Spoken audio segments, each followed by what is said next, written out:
Welcome to English Baba channel class 10th Hindi course B.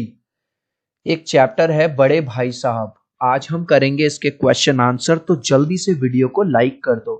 I hope children आपने video को like कर दिया है और अभी तक चैनल को सब्सक्राइब नहीं किया तो सब्सक्राइब कर दो सो दैट आपको हमारे सारे अपडेट्स मिलते रहें। क्वेश्चन नंबर 1 देखिए जो कि मौखिक वाले हैं। पहले कुछ क्वेश्चन, ठीक है। कथानायक की रुचि किन किन कार्यों में थी। कथानायक मतलब जो कहानी का हीरो है, जो लेखक है, उसको किस काम में मन लगता था। उसको भागने दौड़ने में, खेलने कूदने में, कागज की तितलियां बनाने में, चार दीवारी कूदने में। मतलब जैसे छोटे बच्चे होते हैं उनका मौज मस्ती में ज्यादा मन लगता है, पढ़ाई में मन नहीं लगता, वही लेखक के साथ था। तो आंसर कैसे लिखोगे आप। कथानायक की रुचि खेलकूद में थी, फुटबॉल में थी, वॉलीबॉल में थी, कागज की तितलियां उड़ाना, चार दीवारी पर चढ़कर नीचे कूदना, होता है ना बच्चों को कूदने का शौक होता है, पतंग उड़ाना आदि, ये सब कार्यों में उसकी रुचि थी, मतलब वो इंटरेस्ट लेता था। बड़े भाई छोटे भाई से हर समय क्या सवाल पूछते थे। चिल्ड्रन, हो सकता है आपके साथ भी ऐसा होता हो, कभी कभी पापा आपको फोन करते हो, हाँ भाई कहाँ है भाई, वेयर आर यू। तो हमेशा वो जब भी उससे सवाल पूछते थे सबसे पहले उससे पूछते थे कहाँ थे। कहाँ थे मतलब कहाँ खेल रहे थे। तो आंसर कैसे लिखोगे। वे उससे हमेशा यही सवाल पूछते थे, बस ये है आंसर, कहाँ थे। और इसको आप इन्वर्टेड कॉमा के अंदर लिखोगे। क्लियर है। किस में लिखोगे, कहाँ थे। चलिए, दूसरी बार पास होने पर छोटे भाई के व्यवहार में क्या परिवर्तन आया। जो लेखक है वो कहता है जब मैं बार बार पास होता जा रहा था, एक भी बार फेल नहीं हुआ, तो मुझे ओवर कॉन्फिडेंस हो गया। फिर तो भाई साहब मेरे दिमाग में ये वाली बात आ गई, अब तो मैं पढ़ूं या ना पढ़ूं मैं तो पास हो ही जाऊंगा। तो मैंने पढ़ना लिखना तो बिल्कुल कम कर दिया और खेल कूद मौज मस्ती ज्यादा शुरू कर दी। आंसर कैसे लिखोगे। दूसरी बार पास होने पर छोटे भाई को लगने लगा यदि अब वह पढ़े या ना पढ़े, कि भाई अब तो मैं पढ़ूं या ना पढ़ूं, वह आसानी से पास हो सकता है। ठीक है, उसको लगा अब तो मैं पढ़ूं या ना पढ़ूं, अब तो मैं आसानी से पास हो ही जाऊंगा। इसलिए उसने पढ़ना तो बंद कर दिया और दिन भर खेल कूद मौज मस्ती करने लगा। बड़े भाई साहब छोटे भाई से उम्र में कितने बड़े थे। तो वो उम्र में उससे 5 साल बड़े थे। ठीक, लिख दोगे बड़े भाई साहब छोटे भाई से 5 साल बड़े थे। वह कौन सी कक्षा में पढ़ते थे। बड़े भाई साहब पढ़ते थे नवी। नवी को बोलते हैं चिल्ड्रन हम 9th क्लास, और वो 9th क्लास में पढ़ते थे। बड़े भाई साहब दिमाग को आराम देने के लिए क्या करते थे। चिल्ड्रन, आपने देखा होगा कुछ बच्चे जैसे कुछ करते करते पेन के ऊपर ना अपनी कॉपी के ऊपर स्क्रिबलिंग करने लगते हैं, कुछ डायग्राम्स वैसे ही बनाने लगेंगे बैठे बैठे, लेक्चर सुनते सुनते, है ना, करने लगते हैं ना, हम थोड़ा बोर होते हैं, या फिर वो कुछ गुनगुनाने लगते थे। तो आंसर क्या लिखोगे। बड़े भाई साहब दिमाग को आराम देने के लिए अपने पेपर के हाशिए पर कुछ चित्र वगैरह बनाने लगते थे, कुत्ता बिल्ली के, कुछ गुनगुनाने लगते थे जिसका कोई मतलब नहीं होता था। तो आंसर कैसे लिखोगे।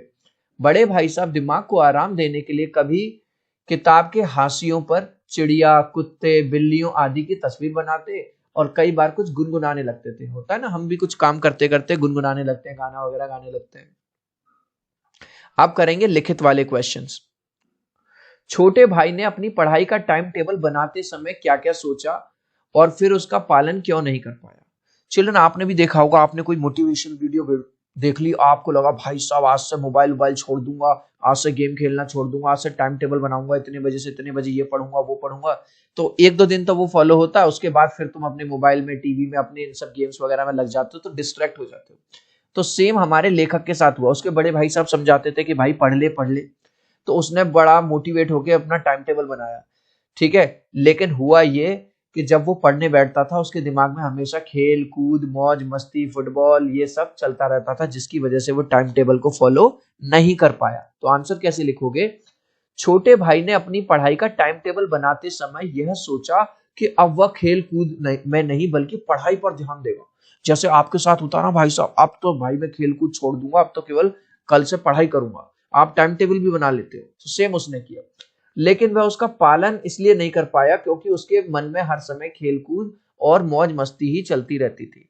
लेकिन वो फॉलो कर क्यों नहीं कर पाया टाइम टेबल को, क्योंकि जब भी पढ़ने बैठता था उसके दिमाग में बस एक ही बात चलती थी, खेलना कूदना मौज मस्ती करना। एक दिन जब गुल्ली डंडा खेलने के बाद छोटे भाई बड़े भाई साहब के सामने पहुंचा तो उनकी क्या प्रतिक्रिया हुई। अब ऐसा था कि जो बड़े भाई साहब थे वो छोटे भाई साहब को हमेशा समझाते थे कि बेटा पढ़ा करो, पढ़ने से कुछ बन जाओगे, है ना।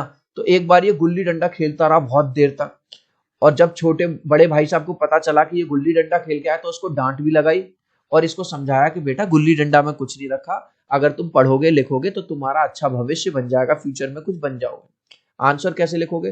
पूरा का पूरा, एक दिन जब गुल्ली डंडा खेलने के बाद छोटे भाई बड़े भाई साहब के सामने पहुंचा, पूरा का पूरा क्वेश्चन से उतार दिया। तो बड़े भाई ने छोटे भाई को बहुत डांटा, पहले तो उसको बहुत डांट लगाई, तुम पैसे बर्बाद कर रहे हो, पढ़ नहीं रहे हो, ये वो। उन्होंने उसे यह भी समझाया कि गुल्ली डंडा खेलने से भविष्य में कुछ हासिल नहीं होने वाला। उन्होंने कहा बेटा जीवन में अगर कुछ हासिल करना है, कुछ बनना है, कोई अफसर वगैरह बन जाओगे, अगर पढ़ाई करोगे, गुल्ली डंडा से कुछ नहीं हासिल होगा। बड़े भाई ने छोटे भाई को पढ़ाई पर ध्यान देने को कहा और क्या कहा उन्होंने कि बेटा तुम थोड़ा पढ़ाई पर ध्यान लगाओ। बड़े भाई को अपने मन की इच्छाएं क्यों दबानी पड़ती थी? चिल्ड्रन, अगर आपका भी कोई बड़ा भाई है या बड़ी बहन है तो आपने देखा होगा कि अक्सर ना, जैसे दो भाई होते हैं तो बड़े भाई को डांट पड़ती है कि देख जैसा तू करेगा वैसे ही तेरा छोटा भाई, तू अगर पढ़ाई नहीं करेगा तो तेरा छोटा भाई भी पढ़ाई नहीं करेगा। तो सेम बात यहाँ पे हुई। क्वेश्चन है बड़े भाई को अपने मन की इच्छाएं क्यों दबानी? ऐसा नहीं है कि उनका मन नहीं करता था खेलने का कूदने का, उनका भी मन करता था, लेकिन उनको पता था अगर वो खुद खेलेंगे कूदेंगे ज्यादा, खुद ज्यादा मौज मस्ती करेंगे तो उनको देख के छोटा भाई भी करेगा। तो आंसर कैसे लिखोगे? बड़े भाई को खेल कूद खूब पसंद था, ठीक है, और उन्हें पता था यदि वे खेलेंगे कूदेंगे तो छोटा भाई भी नहीं पड़ेगा। ऐसा नहीं है बड़े भाई को खेलना कूदना पसंद नहीं था, खूब पसंद था, लेकिन उनको यह पता था कि अगर वो खुद खेलने लगेंगे, खुद मौज मस्ती करेंगे तो छोटा भाई भी नहीं पड़ेगा। इसलिए बड़े भाई को अपने मन की इच्छाएं दबानी पड़ती, तो बेचारे को मतलब ना चाहते हुए भी, मतलब सॉरी, चाहते हुए भी खेलता वो नहीं था। गाइज अभी तक आपने इस वीडियो को एक लाइक नहीं किया है और आपको इस वीडियो से वैल्यू मिल रही है तो आपसे रिक्वेस्ट करूंगा प्लीज एक लाइक कर दीजिए। आपके एक लाइक से और सब्सक्राइब से बहुत मोटिवेशन मिलता है। 3 तक काउंट करूंगा चिल्ड्रन, प्लीज वीडियो को लाइक कर दो, 1 2 3। आई होप चिल्ड्रन आपने वीडियो को लाइक कर दिया है, चैनल को सब्सक्राइब कर दिया। Thank you guys. Next question, बड़े भाई साहब छोटे भाई को क्या सलाह देते थे और क्यों? वही सलाह देते थे कि बेटा खेल कूद पे कम और पढ़ाई पे ज्यादा ध्यान लगाओ ताकि थोड़ा कुछ बन जाओ। बड़े भाई साहब छोटे भाई को दिन रात पढ़ने तथा खेल कूद में समय ना गंवाने की सलाह देते थे। कहते थे अपना टाइम वेस्ट मत करो पढ़ाई इसमें, खेल कूद में, और अपना टाइम दिन रात किस में लगाओ? पढ़ाई में लगाओ। वे बड़ा होने के कारण उसे ये सब सलाह देते थे। अब बड़ा भाई छोटे भाई को सलाह क्यों देता था? क्योंकि वो बड़ा था और बड़ा भाई छोटे भाई का हमेशा क्या चाहता है कि इसका अच्छा ही हो लाइफ में। छोटे भाई ने बड़े भाई साहब के नरम व्यवहार का क्या फायदा उठाया? अब जो बड़े भाई साहब थे वो छोटे को बस प्यार से समझाते थे, कभी मारते पीटते नहीं थे। इस वाली बात का छोटे ने क्या फायदा उठाया कि चलो यार भैया ने तो कह दी, कोई बात नहीं है, और उसने पढ़ाई लिखना बिल्कुल छोड़ दी क्योंकि उसको कॉन्फिडेंस आ गया था मैं तो पास हो ही जाऊंगा, और उसने पूरा टाइम पतंगबाजी मतलब पतंग उड़ाना चालू कर दिया।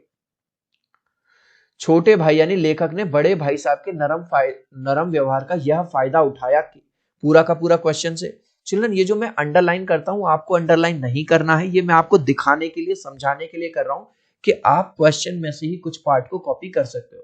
उसके मन में यह भावना आ गई कि अब तो वो पढ़े या ना पढ़े परीक्षा में पास अवश्य हो ही जाएगा। मतलब इसको इतना कॉन्फिडेंस हो गया भाई, ओवर कॉन्फिडेंस में, कि मैं तो पास हो ही जाऊंगा, और उसने अपना सारा समय पतंगबाजी में लगाना शुरू कर दिया। अब है निम्नलिखित प्रश्नों के उत्तर में लिखिए।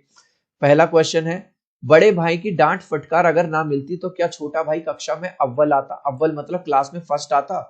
देखो चिल्ड्रन आपने स्टार्टिंग से पढ़ा है कि उसका बड़ा भाई उसका हितैषी था, उसका अच्छा चाहता था। जब भी वो जरूरत से ज्यादा खेलता था, जरूरत से ज्यादा मौज मस्ती करता था, टाइम वेस्ट करता था, बड़े भैया उसको डांटते भी थे और समझाते भी थे, और ये बड़े भैया की डांट का ही असर था कि वो पढ़ाई करता था और इसी वजह से वो क्लास में फर्स्ट आया।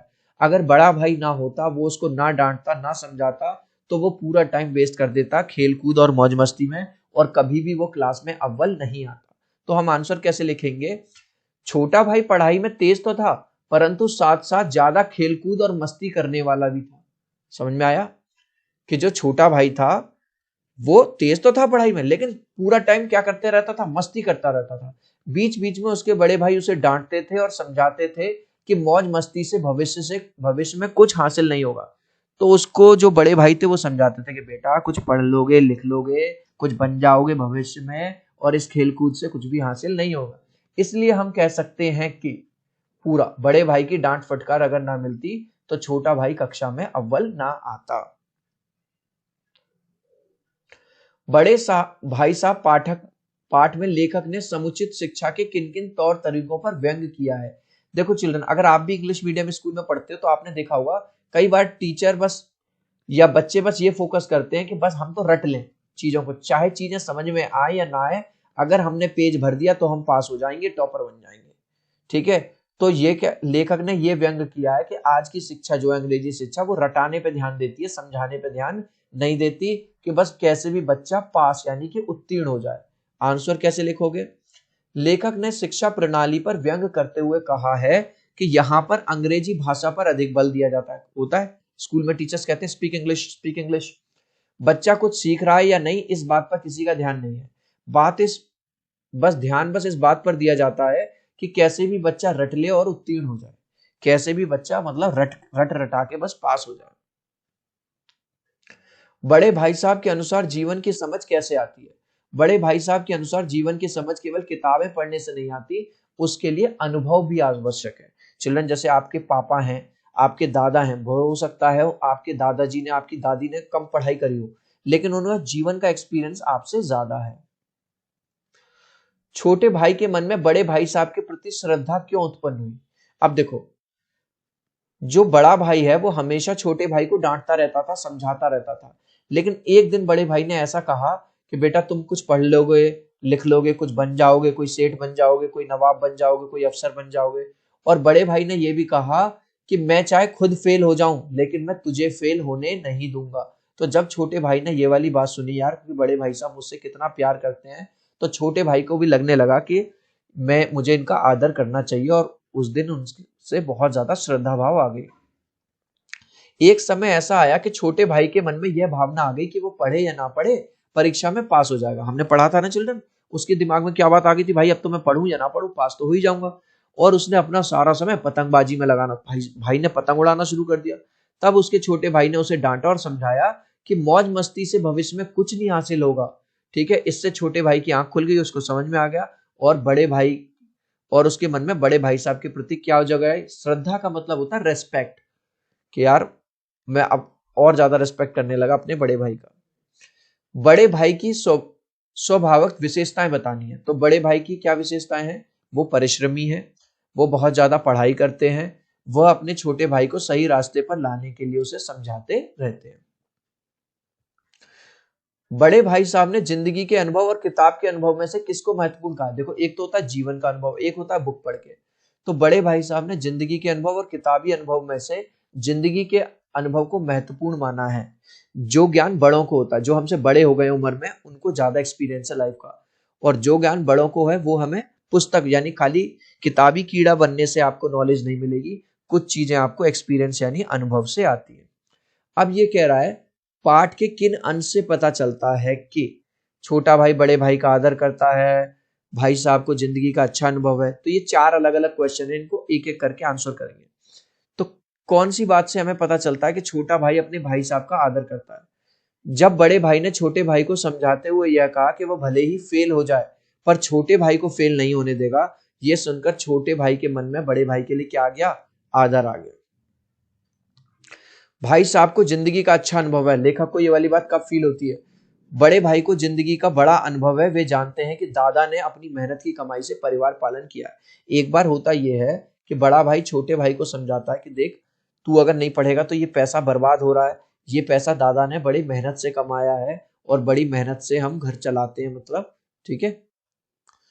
भाई साहब के भीतर भी एक बच्चा है। ये वाली बात लेखक को कब अनुभव होती है? एक बार पतंग कट के जा रही थी, तो भाई साहब उस पतंग को लूट लेते हैं और भागते हुए जाते हैं। तो बड़े भाई ने जैसे ही कटी हुई पतंग को लूटा, वो खुशी में हॉस्टल की तरफ भागते हुए गए, जिससे पता चलता है कि भाई साहब के भीतर भी एक बच्चा है। भाई साहब छोटे भाई का भला चाहते हैं, किस बात से पता चलता है? बड़े भाई साहब हमेशा छोटे भाई को पढ़ाई के लिए समझाते थे।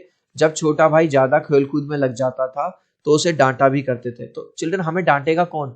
हमसे ये कहेगा कौन कि पढ़ा लिखा करो? वही पर्सन तो कहेगा जो हमारा भला चाहता है। जो हमारा नुकसान चाहेगा वो क्यों चाहेगा कि हम पढ़ें, कुछ बन जाए? ठीक है, इस लास्ट क्वेश्चन का आंसर आप मुझे दोगे कमेंट सेक्शन में, देखूंगा कितने बच्चे राइट आंसर देंगे। लेखक ने किसके बारे में इस पाठ में बताया? अपनी मदर माता के बारे में, पिता फादर के बारे में, या एल्डर ब्रदर के बारे में? आप चाहो तो अपने आंसर में कमेंट में ए, बी या सी लिख देना, मैं समझ जाऊंगा। सो आई होप मेरा ये वीडियो आपको बहुत अच्छा लगा होगा। प्लीज वीडियो को लाइक कर देना, चैनल को सब्सक्राइब कर देना। अब हम मिलते हैं अगले वीडियो में। Bye bye.